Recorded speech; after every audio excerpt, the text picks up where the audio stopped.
Senator Warren, you would be the oldest president ever inaugurated. I'd like you to weigh in as well. I'd also be the youngest woman ever inaugurated.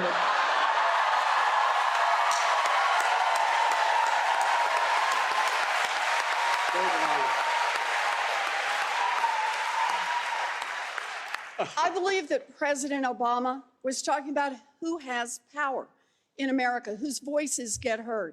I believe he's talking about women and people of color and trans people and people whose voices just so often get shoved out. And for me, the best way to understand that is look at how people are running their campaigns in 2020. You know, I made the decision when I decided to run not to do business as usual. And now I'm crowding in on 100,000 selfies. That's 100,000 hugs and handshakes and stories. Stories from people who are struggling with student loan debt, stories from people who can't pay their medical bills, stories from people who can't find childcare.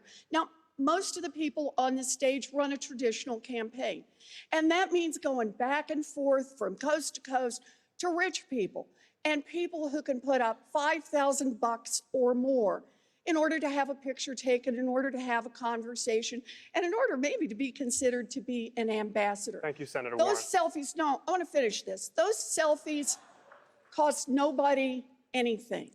And I get it. In a democracy, we all have a lot of different points of view, and everybody gets one vote. But here's the thing. People who can put down $5,000 to have a picture taken don't have the same priorities as people who are struggling with student loan debt or are struggling to pay off medical debt. I'm running a campaign where people whose voices get heard. We can't have, Thank you, Senator Warren. We can't have people who can put down $5,000 for a check, drown out the voices of everyone else. Thank you, Senator Warren. They don't in my campaign, and they Mayor won't Buttigieg. in my White House. Mayor Buttigieg, you had your hand raised. Well, can't help but feel that might have been directed at me. And here's the thing. We're in the fight of our lives right now. Donald Trump and his allies have made it abundantly clear that they will stop at nothing, not even foreign interference, to hold on to power. They've already put together more than $300 million. This is our chance. This is our only chance to defeat Donald Trump. And we shouldn't try to do it with one hand tied behind our back. The way we're going to win is to bring everybody to our side in this fight. If that means that you're a grad student digging deep to go online to PeteForAmerica.com and chip in $10, that's great. And if you can drop $1,000 without blinking, that's great too. We need everybody's help in this fight. I'm not going to turn away anyone who wants to help us defeat Donald Trump.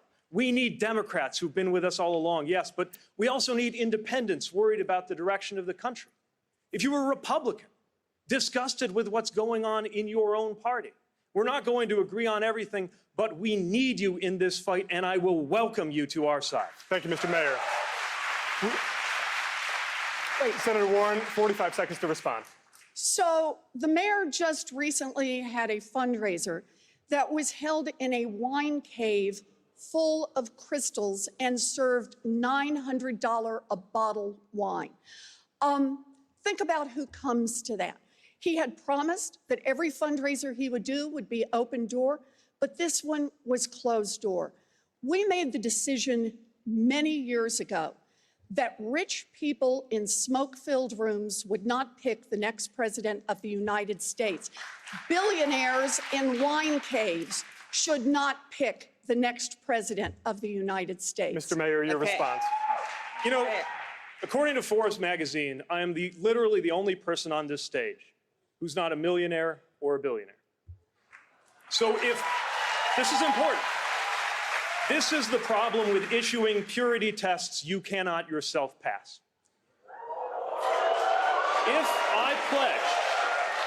If I pledge never to be in the company of a progressive Democratic donor, I couldn't be up here. Senator, your net worth is 100 times mine. Now, supposing that you went home feeling the holiday spirit, I know this isn't likely, but stay with me, and decided to go on to PeteForAmerica.com and give the maximum allowable by law, $2,800. Would that pollute my campaign because it came from a wealthy person? No, I would be glad to have that support. We need the support from everybody who is committed to helping us defeat Donald Trump.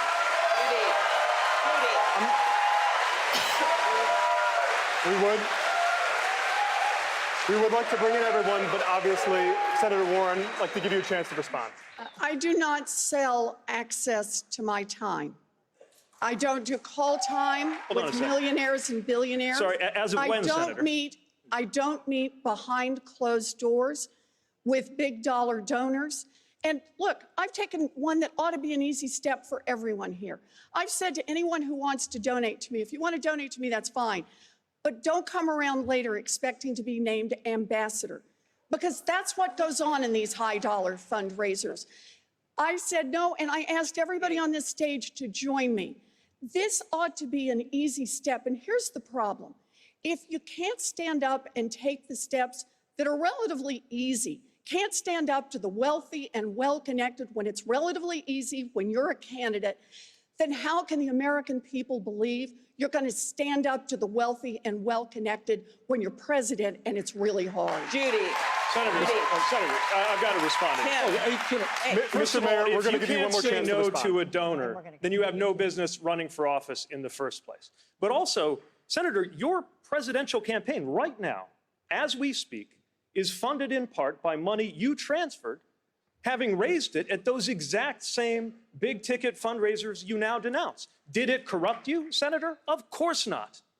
So to denounce the same kind of fundraising guidelines that President Obama went by, that Speaker Pelosi goes by, that you yourself went by until not long ago in order to build the Democratic Party and build a campaign ready for the fight of our lives, these purity tests shrink the stakes of the most important election. Judy. We'd like to bring everyone in. We'd like to bring everyone in. We'd like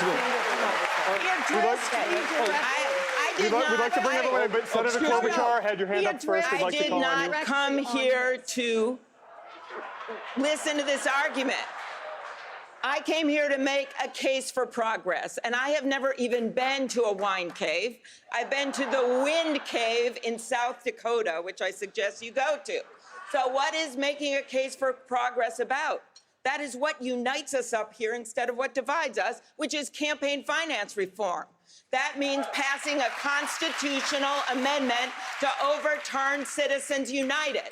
It means making the first bill we pass when I am president will be H.R. 1, which is the ethics reform passed in the House, which is currently sitting on Mitch McConnell's desk along with 400 bills. And if you don't think we can get this done, well, we can, but only if we win this election big. Not by arguing with each other, but by finding what unites us and getting this done. I came to make a case for progress. Well, thank you.